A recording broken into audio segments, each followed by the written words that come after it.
Good afternoon. Good afternoon. Welcome to the speaking part of Ielts exam. My name is Tommy and I will be your examiner. We are here in this center at Kottayam and the time now is 5 past 4 in the afternoon. Candidate number is 58235 and the examiner number is 3529.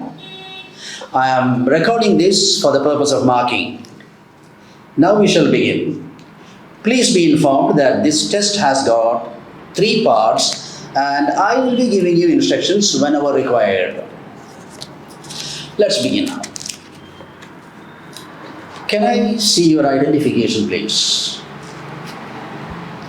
Alright, thank you. What's your full name? My full name is Aryan David Savio, but you can call me Aryan. Aryan, where do you live? I live in the district of Kottayam, but more specifically, I live in Kanyukuri.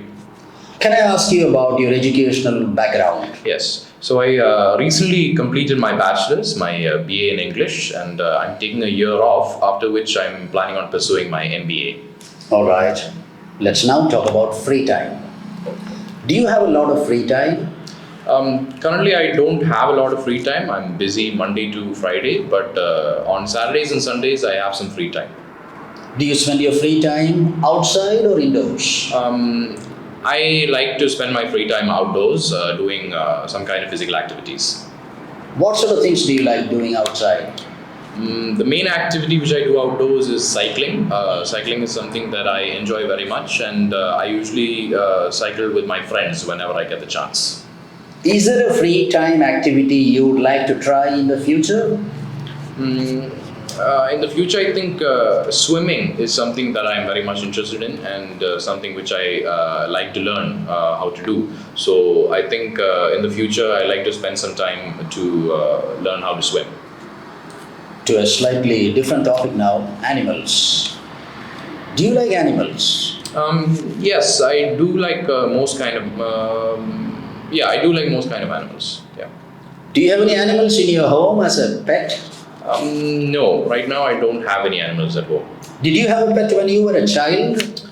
No, I did not have any pets as a child. Would you like to have a pet in the future? Yes, definitely I would like to have a pet in the future. I've always wanted to have a pet, and I think in the future I'd like to get a dog as a pet. Alright, that's the end of part 1. Let's move over to part 2. And here a cue card will be given to you. You will have 1 minute's preparation time and I will be telling you when the time for preparation begins and ends. Alright, here is your cue card. You can make some notes if you want.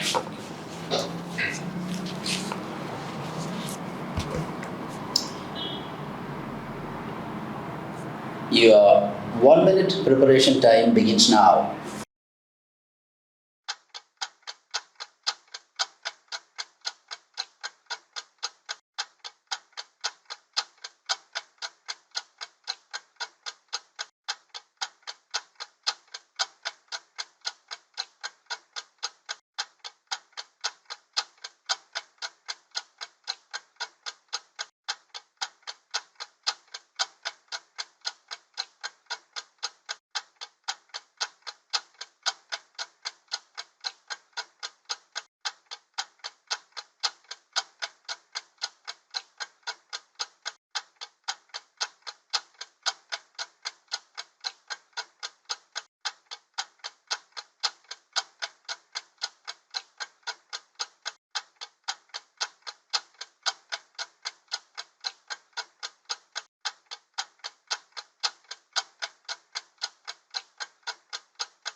Yes, your 1 minute preparation time is up and you may start speaking now. Okay.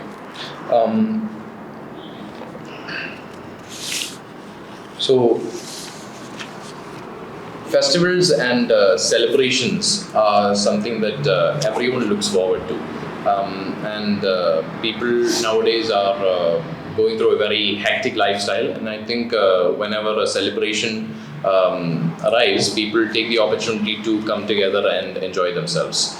So the special event or celebration that I'd like to talk about today is is a festival called Onam. And this is something that is celebrated in the southern part of India, more specifically in a state called Kerala.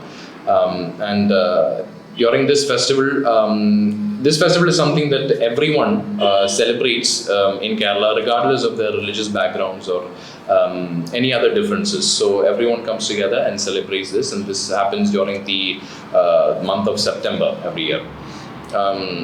I'd like to talk about a particular time when I took part in the celebration. This was during my school days, when I was in 12th standard.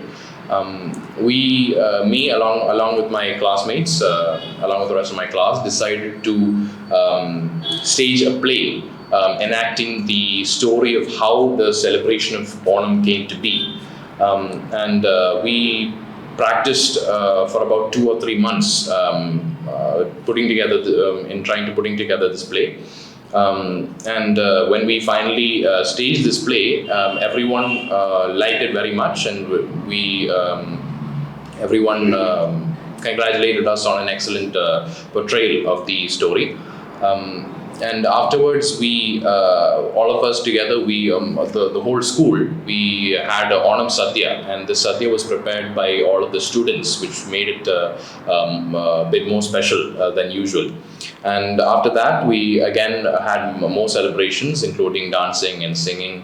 And at the end of the celebrations, the principal of the school gave the vote of thanks, and she thanked everyone on a wonderful celebration, and thanked all the students and teachers on putting together this entire event. So this was a very memorable day of my life. Okay, fine, that's fine. Let's move over to the third part. You have been talking about a special event or festival that you liked. Now, there are some additional questions related to the same topic. Tell me why you think celebrations are important in society. As I mentioned before, people nowadays, they have a very hectic lifestyle, and they're very stressed on a daily basis. And I think celebrations offer an opportunity for people to come together, relax and enjoy themselves. So for that reason, I think celebrations and events and festivals are very important. Do you think celebrations are experienced differently by the different generations? Definitely, yes. I think the older generation, the generation of my parents and grandparents, they celebrated these events in a different way. I think in a more traditional way. And I think the newer generation, they try to celebrate it in a modern way, especially with the advent of new technologies and social media. I think the way in which these celebrations are put together, or certain events are celebrated, are different nowadays. So, which one would you like? The traditional one or the modern one? I think the way it was celebrated in the past, or as it is celebrated now? I think even though I do consider myself part of the newer generation, I prefer the traditional way of celebrating these things, regardless of what festival it may be. I think we should stick to the traditional aspects of these celebrations, because that's what makes it special. Right. Let's now talk about international events. Do you think international events help to promote cooperation and collaboration between countries? Yes, I think that is the main purpose of these international events. For example, events such as the Olympics and Commonwealth Games, they offer a platform for different countries to come together to create a sense of unity and improve their relationships with each other. Has there been any major contribution from your country? I think my country, India, has taken part in many international events such as the Commonwealth Games and Olympics. And I think over the years, they have been improving their standing among all the countries. I think it's a big task that India is facing, because we don't have the same kind of infrastructure, facilities or resources as the more developed countries. But even though that is the case, I think we are in good standing when in comparison to the more developed countries. So I think, yes, over the years, especially in recent years, India has maintained a very good standing in the international stage when it comes to these events. All right. Do you think international sporting events are more popular with the older or younger generation?